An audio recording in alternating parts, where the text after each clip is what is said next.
80% of the time, Joey is a joy to be around, but 20% of the time, his behaviors are a challenge. We dearly love our son and wanted him to live at home with us. But the breaking point for me came when Joey was trying to put his fists through the house windows. I jumped in front of the windows, I put up my hands, and I yelled, "Stop!" He swept me to the ground like a rag doll. I hit two hard things. The harsh realization that I was not strong enough to protect Joey from himself, and the ground. The only services made available to us were the community group home waiver services. So off Joey went to live in his first community group home. Joey did far less than really well in the community group home. His life became a living hell. The typical way to handle kids like Joey is to call 911, and that usually means a stint in the psych ward. In 4 years, Joey was in and out of 5 psychiatric wards. Life in the group home was a life of junk food, restraints, and inadequate supervision. They even took him to see the movie 50 Shades of Grey. The psych units were a hell of their own. 21 different medications.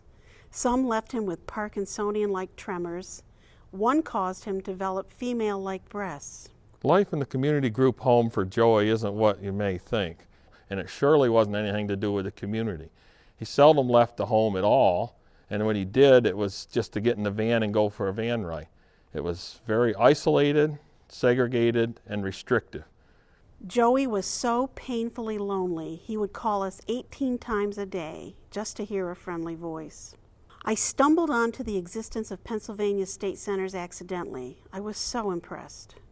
They told us to get into a state institutional center for his needs. We needed to get a lawyer.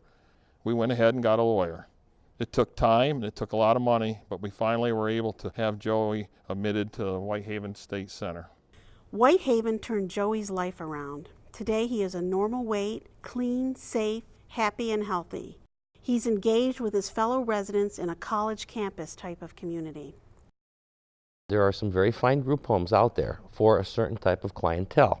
It would be extremely difficult for what I found for parents, especially as the parents age, and the problems still exist, and the people are generally young and very exuberant and strong with a lot of stamina, and they're just incapable physically of handling and addressing the behavioral episodes that occur quite regularly. In a group home, you have limited staff, particularly during the nighttime hours.